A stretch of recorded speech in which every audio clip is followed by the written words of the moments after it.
Hi everybody, very welcome to yet another live stream. I hope you're doing absolutely fantastic wherever you are, and as always I will be answering your questions on this live stream. I love interacting with you guys. I do this every Sunday, and if you don't know the rules by now, the way that I will be answering questions is that I will be answering people who are using the super chat questions first.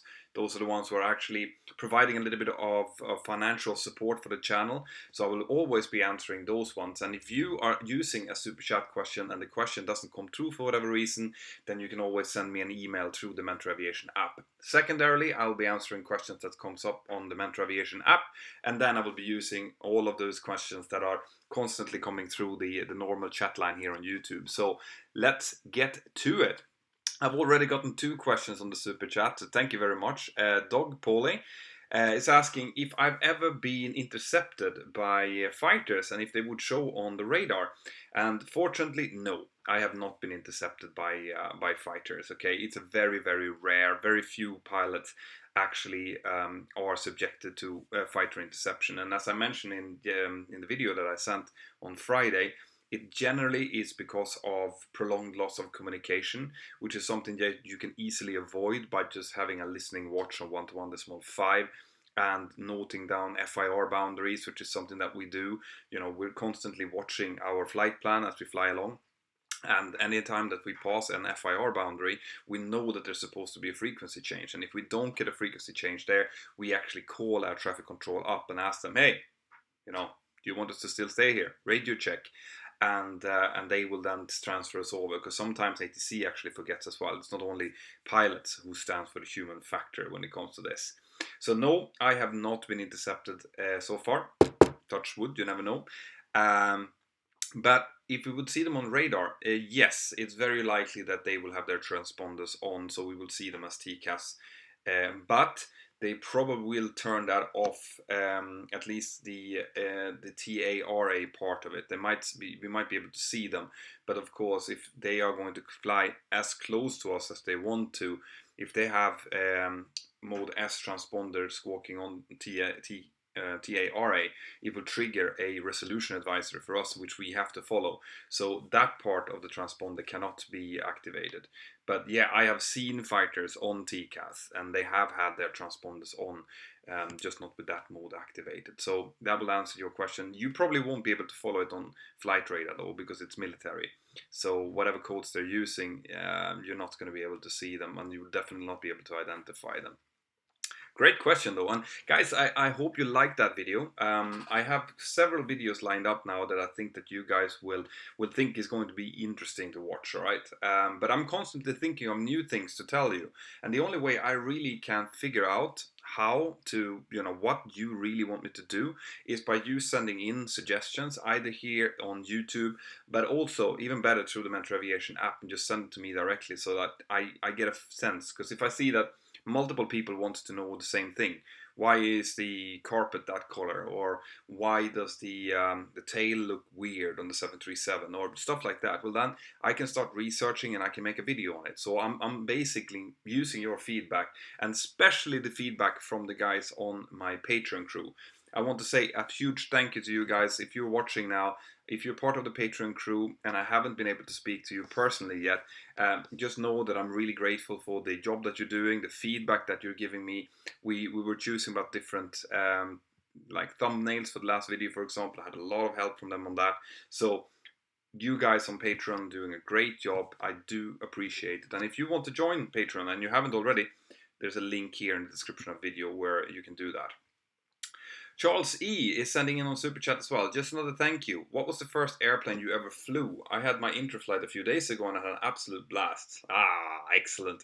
The first plane that I flew was I think it was a Piper PA-28. As in, that was when I flew a small plane for the first time, and that was when no, actually, no, it was a Cessna. It was a Cessna 172, because it was when my father was doing his training to get his PPL, and him and his instructor came down and actually got me from I was at a friend's place down in in Sweden, in not as north as where I come from, but a bit north. And I was there with a friend, and my father came with his flight instructor and picked me up from the friend. at a close by airfield, and we flew back, and that was the first time I flew a smaller aircraft, so that was a blast. I got really airsick though, as in really airsick, because what I did was like the biggest newbie mistake ever was I was just staring down, as you do. You're sitting in a Cessna for the first time, you're going to be looking at everything below you, but the problem with that is that your eyes will not be able to focus on something. Your eyes is constantly traveling, and it's not in sync with the movement of the aircraft, and that's when you get really airsick, right? This is why pilots tend to focus on their instruments, because they can see on the instrument how the aircraft is supposed to move, and that will then tell the brain that this is normal and you won't get airsick. Or looking out, focusing the look on the horizon, that is another way of doing this. If you get airsick, if you're sucking for that, it's because you're staring down and you have this working against you, right? Okay, more questions. Oh, those are questions coming up. So the YYT Spotter NLE, you've tried to put some questions in here. I can see that you have. They haven't come through for whatever reason. So go into the Mentour Aviation app, use the submit feedback function in the settings. That will send me an email, and just write super chat question as a headline. Then I know, and I'll be answering that to you later on. Can you be ATP and ground crew? Airbus sucks. First of all, Airbus does not suck. They are doing some fantastic aircraft. The Airbus 350 is a personal favorite. I saw it in Manchester just a few days ago, and it's looking fabulous. Airbus are good aircraft, just not as good as Boeing. But can you be ATP and ground crew? Of course you can. I know. I was working on the ramp myself after I had my. Maybe not when you have a full ATPL, but I had my CPL and my frozen ATPL, and I was working as a ramp handler, cleaning aircraft, putting bags in the hold, stuff like that. So yeah, absolutely, it's a great way of earning some money as you're doing your training or as you're looking for a job. So there's quite a few pilots working on the ramp. Are US dollars acceptable for donations? Yes, they are. Absolutely. And thank you very much for your support from Shane T. Pendrake. Jake Schroeder, good to see you here, Jake. When ATC warns about wake turbulence, does it really make a big difference in terms of aircraft handling, like a 737 flying behind a 747 landing? Yes. It's hard to quantify how bad it's going to be. Okay, but if I fly into the wake in a really bad way behind the 747, it can turn the 737 as well. Maybe not on its back, but it's definitely going to cause some real problems. And the wake turbulence is not only a problem down close to the runway, as in during the approach and landing, even though that's when it's most dangerous.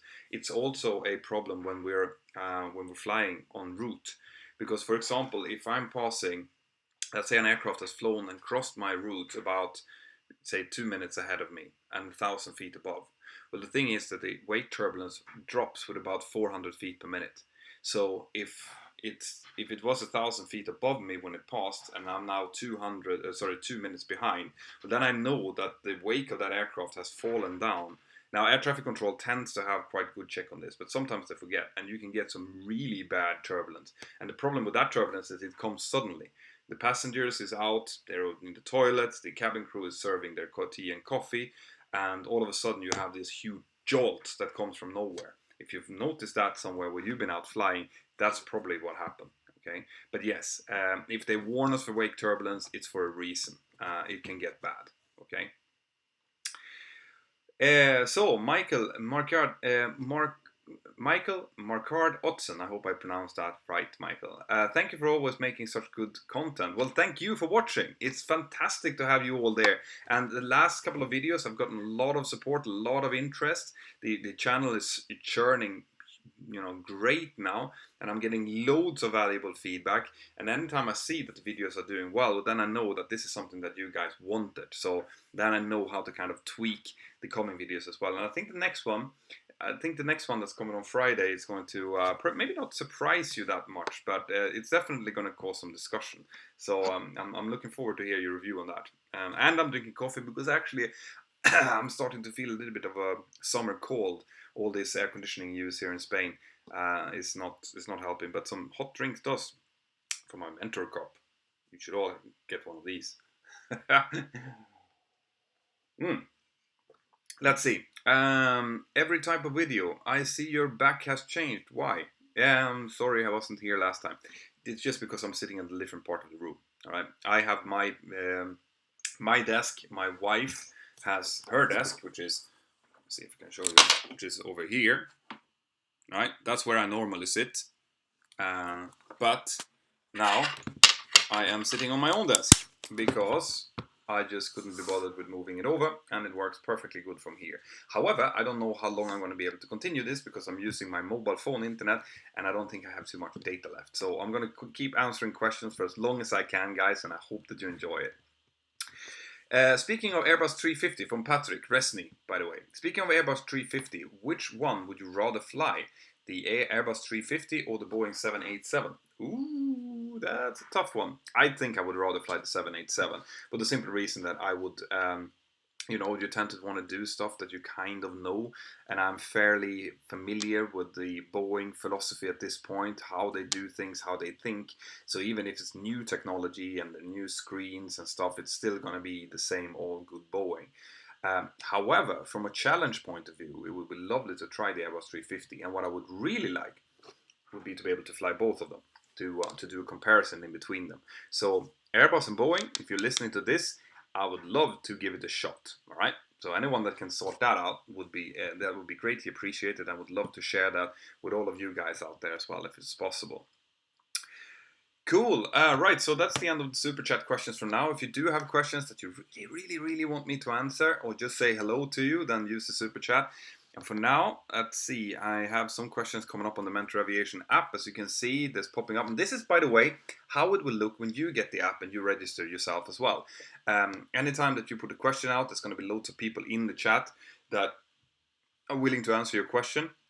And they will just tap on your question or your nickname. And that will then send you one of these notifications. All right. So let's see.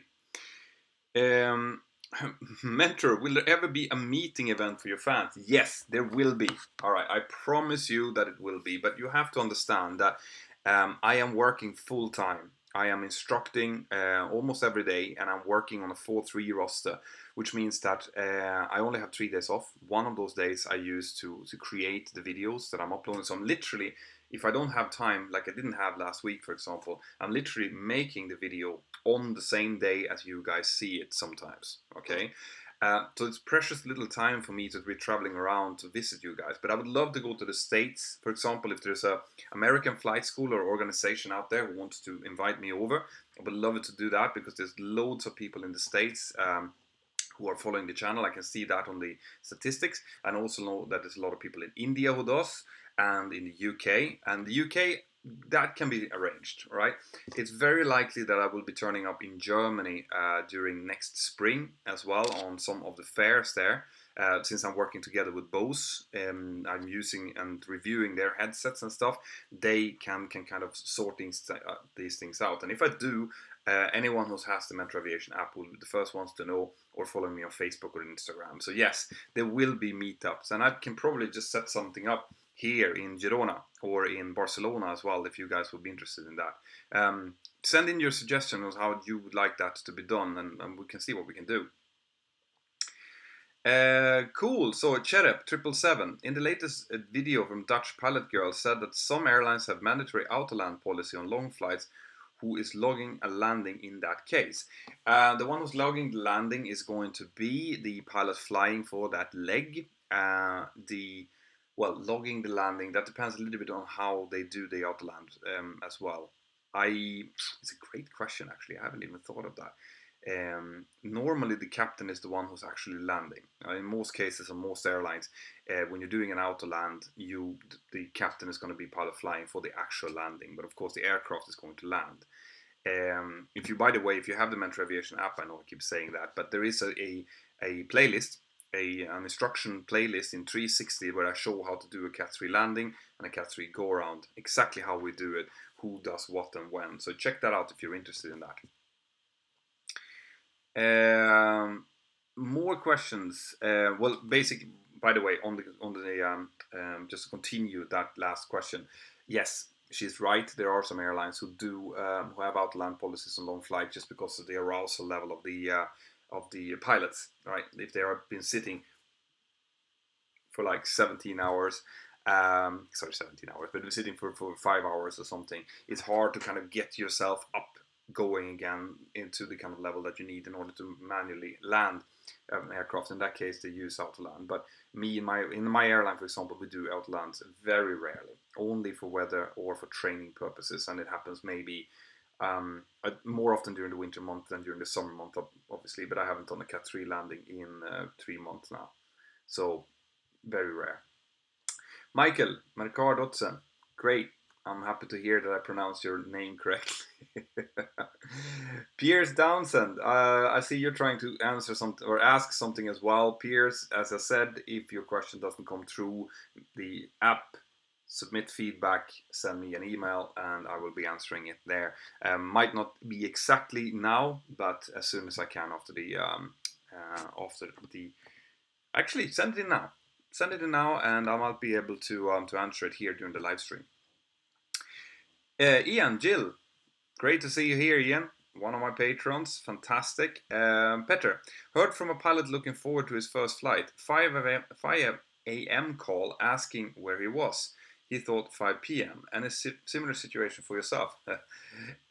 No. For the simple reason that we don't get our roster in AM and PM for that particular reason. We get it in UTC times.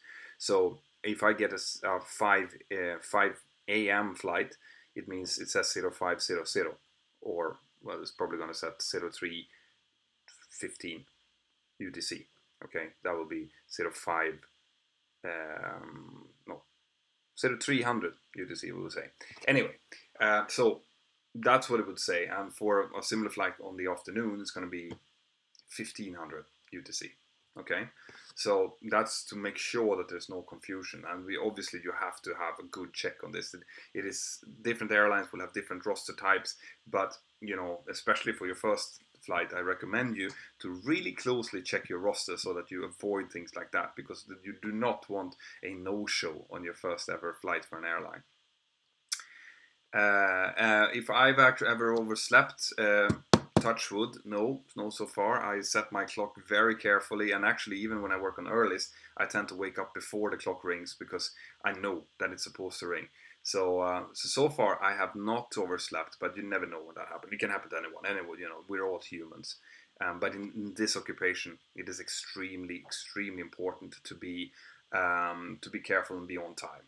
Okay, because if you don't, you are going to be delaying passengers, not only for the first flight, but if you delay your first flight and you do 4 of them, you might be delaying 200 people, 400 people, 600, 800 people only on your flight, and then not counting the ones that are coming after that. So potentially, if you don't wake up when you're supposed to, you could be delaying 1,600 people in one day. So that's not something you want to do. Or close to 1,600 anyway. Okay, so Andrea Sander, are there any part of the flight boring because of the autopilot doing all the stuff?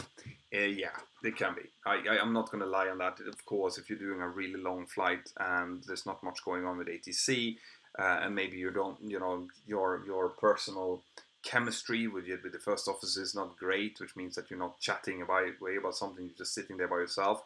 Then yeah, it can get boring. That's just like with any job. There are parts of the job that can get boring. It would be it would be very, very rare for you to find a job where you're constantly excited and happy. It just does not exist. All right.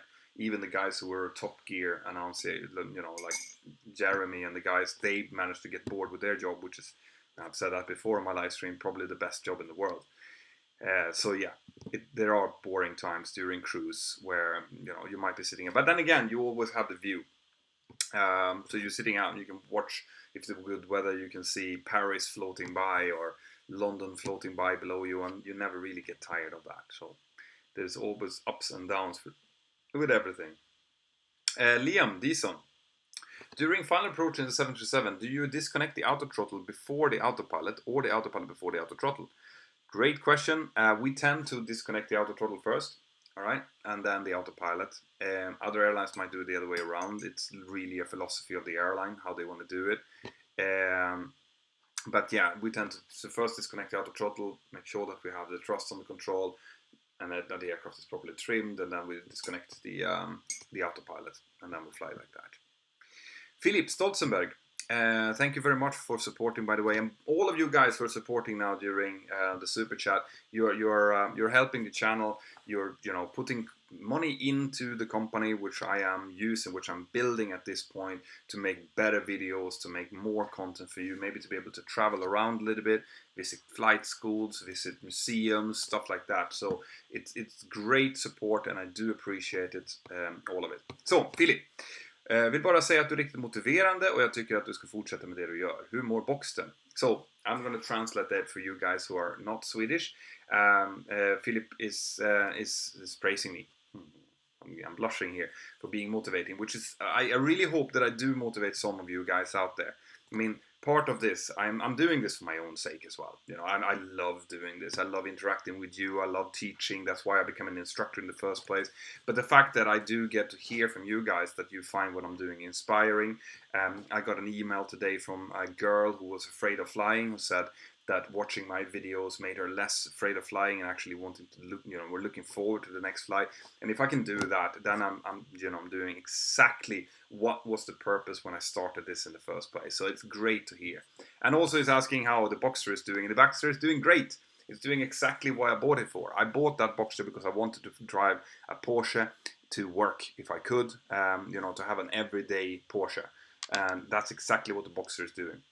It's not as expensive as the 911S that I had before, which I was afraid of using, really. It got to the point where you didn't want to really take it out of the garage if it was raining because, and that's not what I wanted. That's why I sold it. I wanted to be able to drive the car, and this thing is so much fun. It's so fun to put your uniform on, put the pilot bag in the front storage compartment of the Porsche, and then drive the Porsche to work, and then get out and into 737 and then fly the whole day and then drive the Porsche back. That, you do feel like a king when you're doing that. It's a fantastic feeling. And that, I know that it's childish. I know that that's kind of like middle-age crisis deluxe coming on, but I don't care.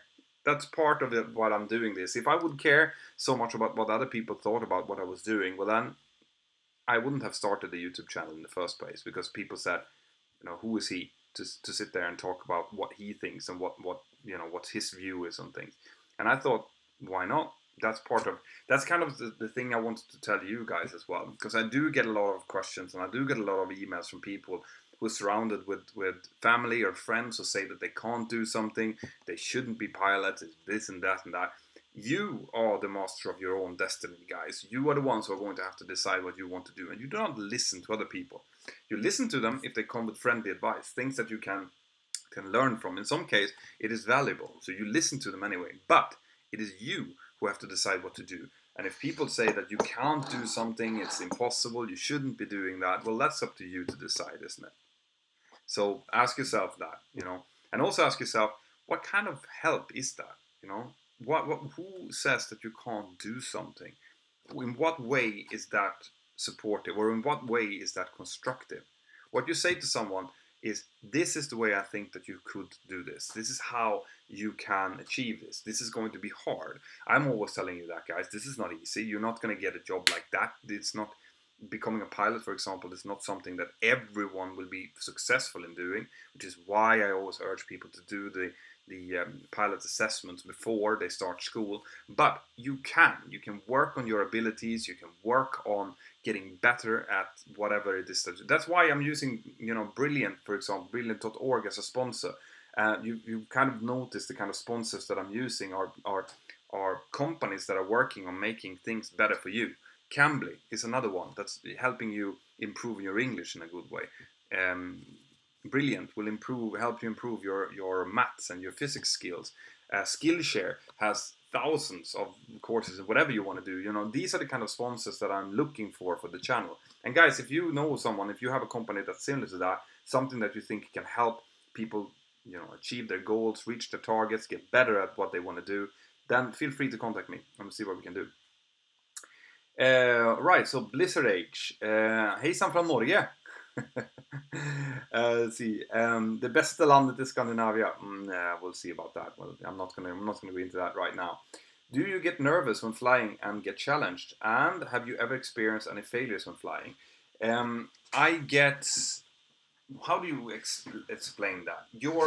When something happens, okay, that you were not expecting, like a technical failure, for example, what happens is that your arousal level goes up, which means that I get adrenaline, and in that my training kicks in, or I hope that my training kick in, because it's not, these serious malfunctions are very rare. But that's when you go in and you have to force yourself to follow procedures. So you ask for the correct checklist. The flying pilot monitoring role becomes very important to make sure that you're not both trying to solve the problem. One has to fly, the other solves the problem, and you work on it like that. And by following procedures and following the training that we've been getting, we do solve most of these things. And yes, of course, I've had technical problems. I mean, all pilots, I've been flying for 17 years. I've had flap problems, I've had electrical problems, I've had problems, this and that, right? That is common, right? It happens. But it hasn't been anything very serious, for the simple reason that I'm flying a fleet of fairly new aircraft. It was being excellently maintained by our brilliant engineering team. And basically, it's very rare for me to fly with an aircraft that has anything wrong with it. But having said that, those of you who follow my Instagram account, which I'm hoping that you all do, saw that I flew with an aircraft without an APU last week, and that was tough because it's summer in Spain, which means that it's 35 degrees outside, and having no APU means no air conditioning. So it means that you have to be very careful how you board passengers in relation to slot delays, for example. You have to potentially start one engine on stand in order to provide air conditioning. There's loads of extra workload in it. So, and that could be considered a non-normal, depending on how you see it, because it requires you to work outside of the normal scope of operation. You have to think a little bit more. And I hope that answered your question. Mikael Federikovich, thank you very much. I see that your question didn't come through. I'll tell you the same as I did with the others. Go into the Mentour Aviation app and send me a query there, and I will try to answer it. And by the way, I shall see if I've received any emails, maybe, with the questions that you guys were trying to send me before. Anyway, I'll continue for now. So yeah, there we go. Scott Laurie from the Super Chat. Hi Mentor, can you tell me why the 737 startup process starts engine 2 first and engine 1? I knew that question would be coming at some point. I've been researching this, and it doesn't seem like there is any really good reason for that anymore. All right, historically there used to be good reasons. Now, not so much. Historically, it was due to things like protecting ground crew. But to be perfectly honest, it's perfectly okay to start number 1 before number 2. That's what I did the entire day when we had the APU not working, because when the APU is not working, you need to use an ASU, an air starter unit. And the air starter unit is connected on the right side of the aircraft, which means that there's going to be ground personnel just by the engine on the right side. Okay, that's why you have to then start number 1 first, because you start that up, and then you disconnect the air starter unit, and then you push back, and then you do a cross bleed start of the second engine. So this is probably, my theory is that this is just something that has been there forever, and it's just there because everyone has done it that way.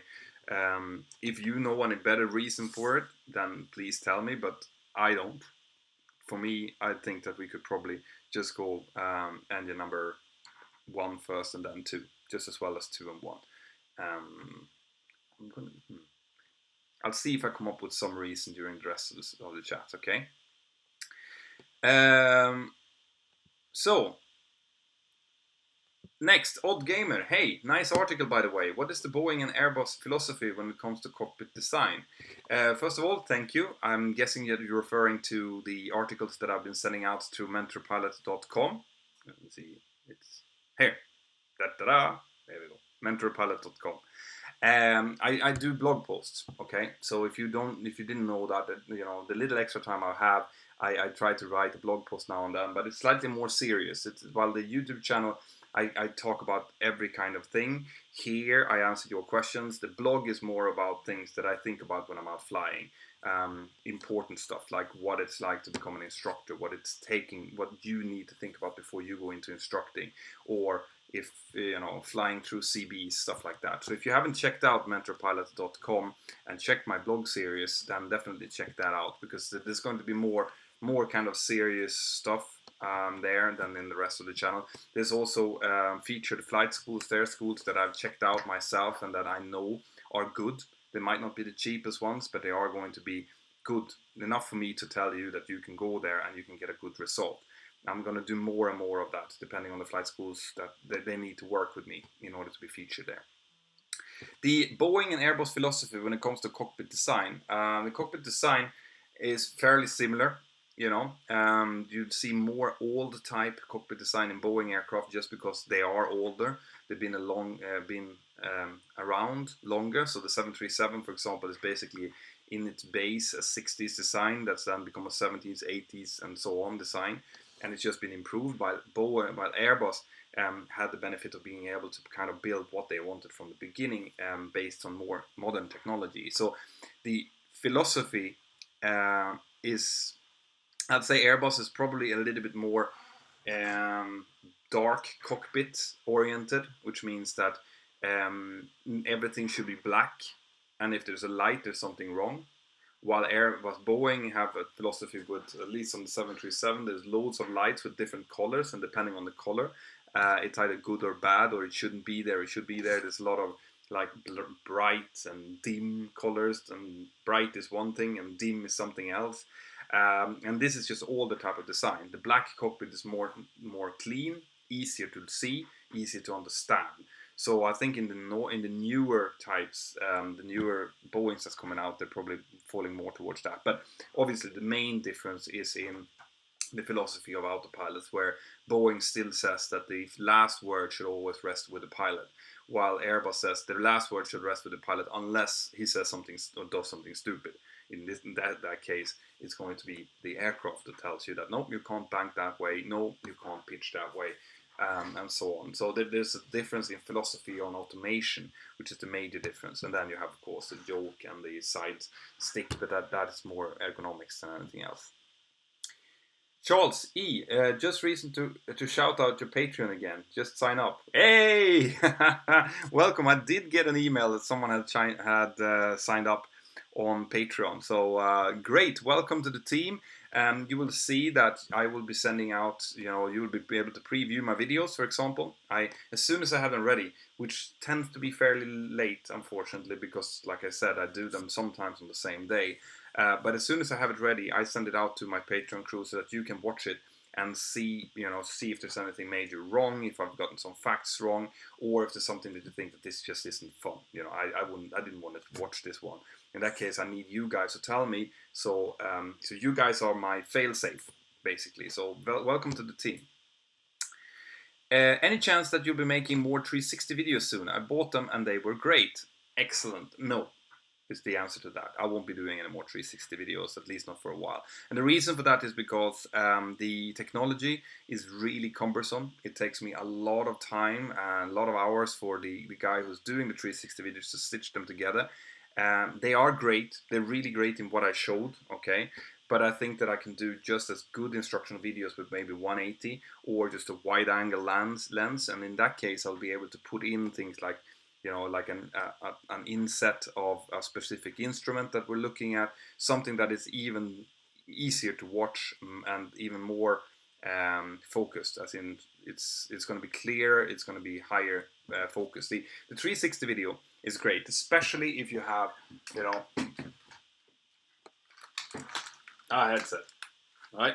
If you have a headset, in that case, it is fantastic. It's just like getting into the cockpit. It's the closest that you can get to actually getting onto the jump seat. That's why I did it in the first place, because I wanted you guys to have a feeling of how it's like to actually sit in the cockpit and looking at me and looking at my first officer as he's working. It's also great from a perspective of seeing how the cockpit works, as in pilot flying, pilot monitoring, who does what, how do they look at each other when something happens, stuff like that. That's great. But for watching, for example, the speed tape or watching details on the mode control panel, it's not fantastic. So I want to try something else which might be easier to handle as well. So I think that's what's going to come next, okay? But I am really happy that you like the 360 videos, and I hope that more guys goes into the app and gets it, because that's what's funding the app. I have this. The app is completely free to download. There's no forcement. I don't force anyone to pay for anything. But these videos, the ones that you buy, the instructional videos on how to fly a TCAS maneuver, how to fly a Cat 3, how to set up and start a 737, and the complete collection. Those are the things that are actually running the app. Jack Ridley, thank you very much for supporting. If you had a question, then send it in to me later on. And okay, I'm getting a little bit behind on the super chat questions, so I'm going to have to talk a little bit faster here. Samuel May just joined your Patreon. Woo, excellent. Please make meetup in Scandinavia, preferably Denmark. It's like Sweden, just with more normal language. If anyone, I challenge anyone to go in and listen to Danish next to Swedish and say which one is easier to understand. All right. So I'm not going to get into that discussion right now, but I will say that the way that the Swedes are describing in Danish speaking is like a Swede speaking with porridge in his throat. Okay. That stands for the people who says that. I'm not going to say anything, but you can find out for yourself. And thank you very much, Samuel. You are more than welcome in my Patreon crew. And anyone who wants to join, just you're also welcome. Michael Fedekiewicz, did you have possibility to land on PL airport? PL. What does PL stand for? I'm sorry to have to ask that now, because I don't really know PL. Private or Polish? Just Polish airport? In case it's Polish airports, I do that very regularly. Okay, I go to Poland quite often. I went to Krakow not too long ago. I think I actually sent some pictures on the lot 787 that's in my Instagram, so check that out. And I fly to some of the other Polish destinations as well. I love flying to Poland. People are so friendly and so effective. It's great flying there. It's one of my favorite countries to fly to, just because people are so friendly and so effective. Like a 25-minute turnaround is perfectly possible there, and that's not something you can say about every country, unfortunately. Immortal Cheese, mentor, I study a PhD in vision science, neuroscience, machine learning, perception, and cognition. Ooh, cool.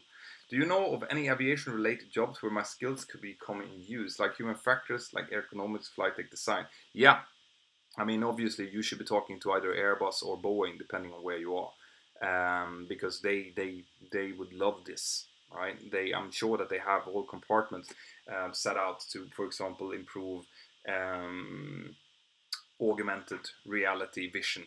I think that's going to come soon, where you get the instruments and terrain information, traffic information and stuff may be projected onto your glasses or onto a head-up display, things like that. So there's no question about that the future in improving ergonomics in the flight tech is going to lie within the fields that you're studying. So yeah, I mean, contact the major manufacturers. I'm sure that they will have a use for your skills. Great, and good luck with your training. Okay, so Jordan calls. I assume your flight bag is X-rayed nearly every day. Be interesting to put a Geiger counter on to see if it's highly radiated. Yeah, every day. Every time I go through into the airport, it has to be X-rayed, of course. Now, the thing with X-rays is that it's not that much radiation. All right, there's radiation as the X-ray go through, but it's not like it's going to stick on the thing. So yeah, there's a reason that it's inside of this big box. That's to shield the poor workers who are sitting by the X-ray machines. But the X-rays that we are subjected to is minuscule. Like I did an MRI last weekend because of my back. You remember I had a back injury. I had to check so that everything is in the right place. So I did an MRI, and I can tell you that an MRI is probably, I don't know how many hundreds of times stronger radiation. It's one of those. I think it's the yearly dose of radiation in just one shot. So there's far worse things to go through than airport scanners, I can tell you that. So Daniel Marchetti, do you often get to fly the same individual plane? I mean, I fly an airline that has a lot of planes, right? We have close to 400 of them, and they are all rotated because they need to go into maintenance, and they go through a cycle where they might be moving through the network, but they have to get back to the maintenance bases at certain intervals. Very complicated. So yeah, I might be in a given week, I might fly the same individuals a couple of times, but then the next week that individual is going to be in a different base, and then I won't fly that again for a year or two. So it's a mismatch, right? You will fly a lot of different individuals, and I don't even keep track of which ones I've flown and which ones I haven't. Eric W. It is said that turbofans need time to spool up. How long time from idle to max thrust, and how much in percentage is max continuous thrust? Well, max continuous thrust, the percentage of that differs with altitude, for example. So max continuous thrust is something that the engine manufacturers have decided this is a safe output with the current outside conditions, including temperature, density of the air, stuff like that. So max continuous thrust tends to be around 95, 96%-ish, somewhere around there. How long it takes to spool up? Well, first of all, in order to just start the engine, as in when I started, if you've seen my video, I've actually done a video, and it's inside of the app as well, on how to start a jet engine. You'll be able to see the steps that we go through. And to start a jet engine, which is to get the N2 up to 25%, then add fuel, and then see the N2 rise up. To get it stabilized, it's about 40 seconds to a minute. Right, that's to get it stabilized. Then, from when it's stabilized to when we set takeoff thrust, first of all, we always add thrust up to 40%. That's because of that. That's because it takes a lot of time for them to spool up so that they're equal.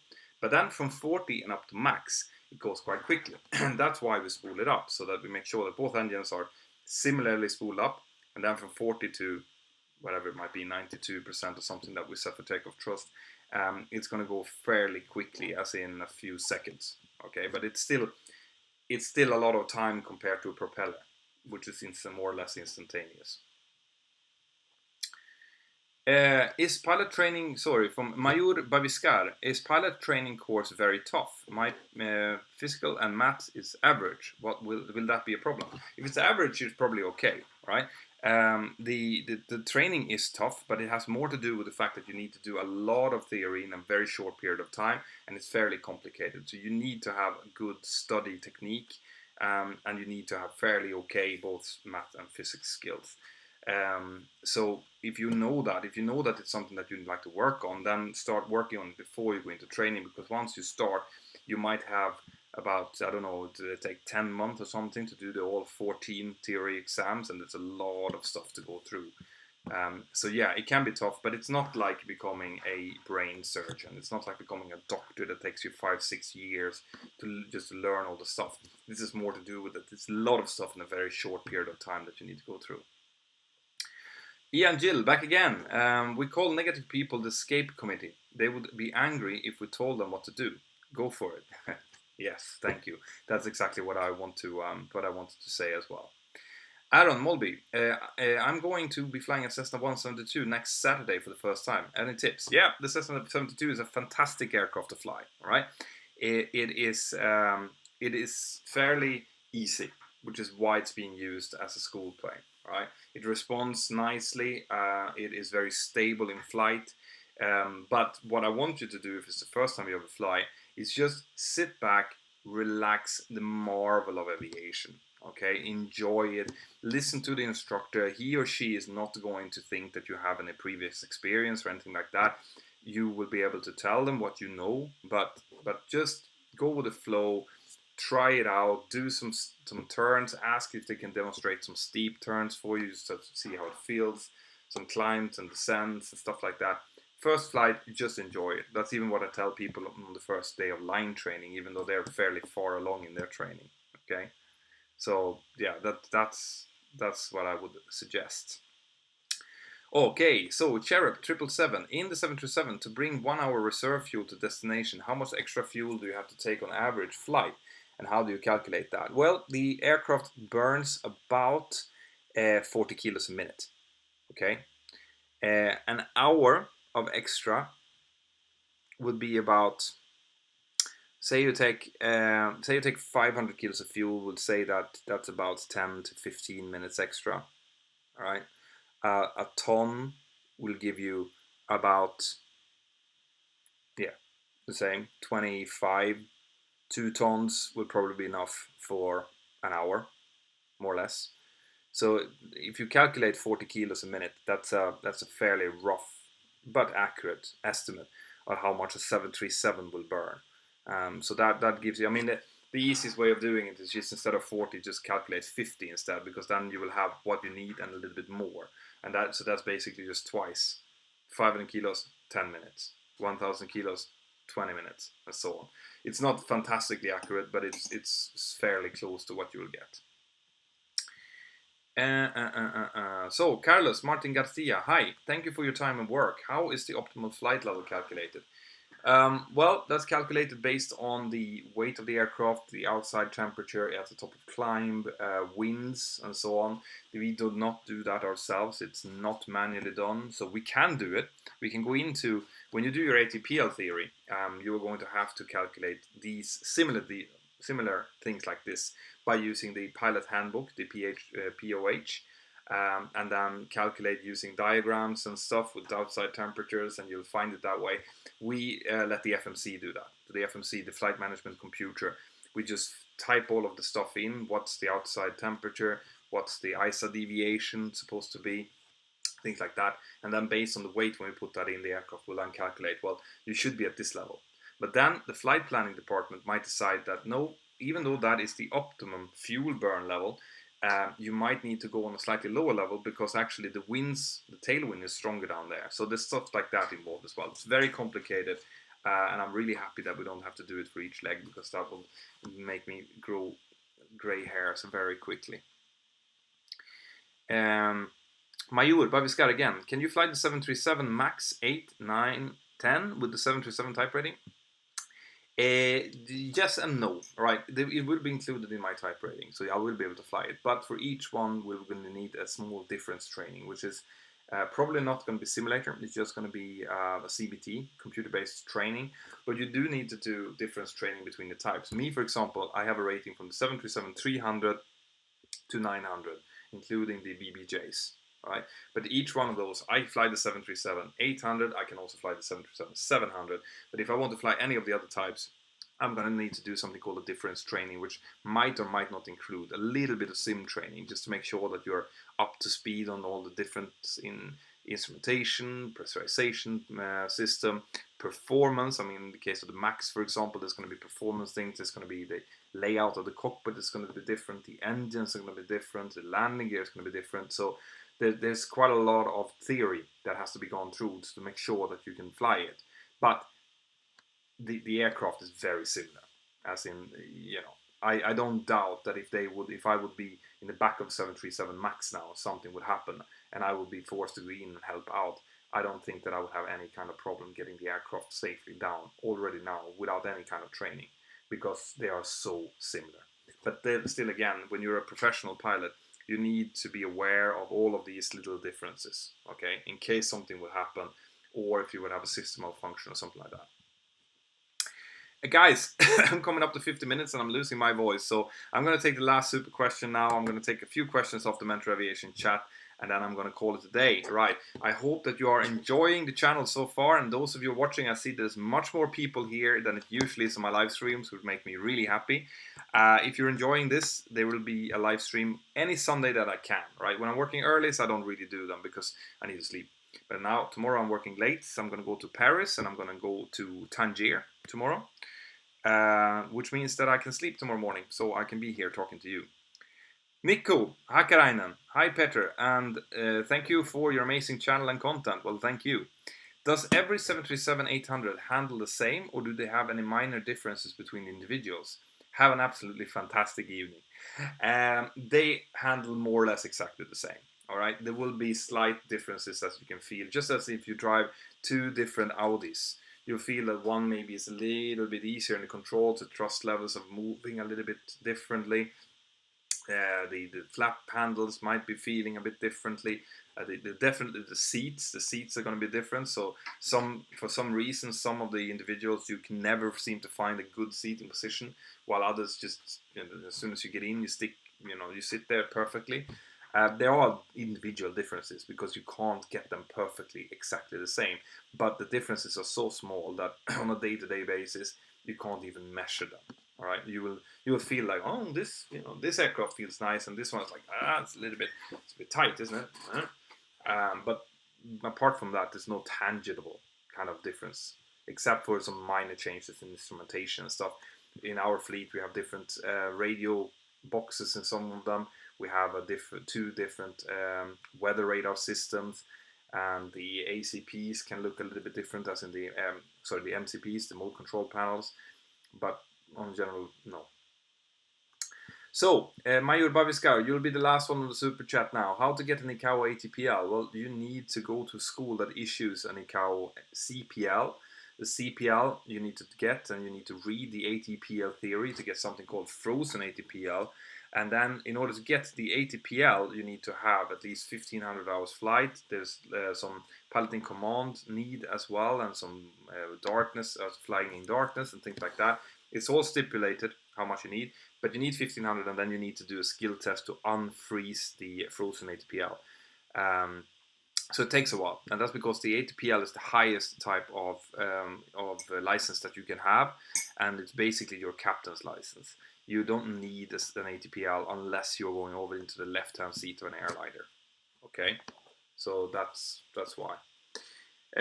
So Cam Prout in the chat, in the Mentour Aviation app. Hope all is well. What was your favorite lesson during your PPL or during your training for your CPL? My favorite lessons.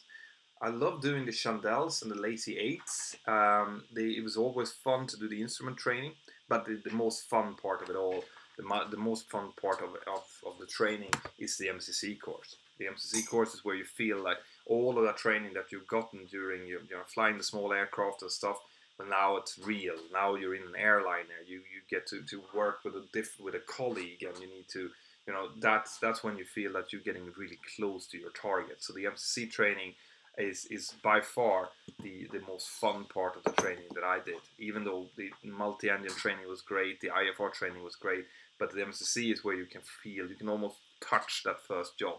So, and that's why I always tell you people to make sure that you get a good MCC course, right? Because that is the bridge over to the airline interview. And if you do that cheap or in a bad school, it's going to possibly destroy the chances that you have of getting through the interview and getting through the sim check. While if you're doing it in a good place that prepares you well, maybe one of these new APC courses, for example, well, then that's going to help you get into that first job. So think of that when you do that last investment. I know that you've put a lot of money out already, but you really don't want to cheap out when it comes to the MCC course. Cool, guys. I'm just gonna make sure to see if there's any more super chat questions here. Scott Laurie is asking how often I go to Edinburgh, and I've been doing that a lot. So I've actually been flying there last week, and I flew there 2 weeks ago as well. So sometimes I fly there a lot, sometimes I don't fly there for ages. So it's hard to say, basically. So another question: watching your stream now, and it's getting fantastic. I saw a movie in which a hijacker took over the plane via the onboard entertainment system. My question is, can it happen in real life, even from the ground? Well, I would suspect that the airplane manufacturers are doing their absolute best to make sure that the systems cannot be hacked either from the entertainment system on board, but definitely not from the ground, because that would be absolutely horrendous. Okay, so I don't have enough knowledge to accurately answer that question right now, okay? But I might be able to do a podcast on that. And with that bombshell, guys, I'm going to have to call it a day because I'm going to lose my voice otherwise. Guys, I hope you enjoyed this live stream. I thought it was fantastic. I love interacting with you guys, like I said before.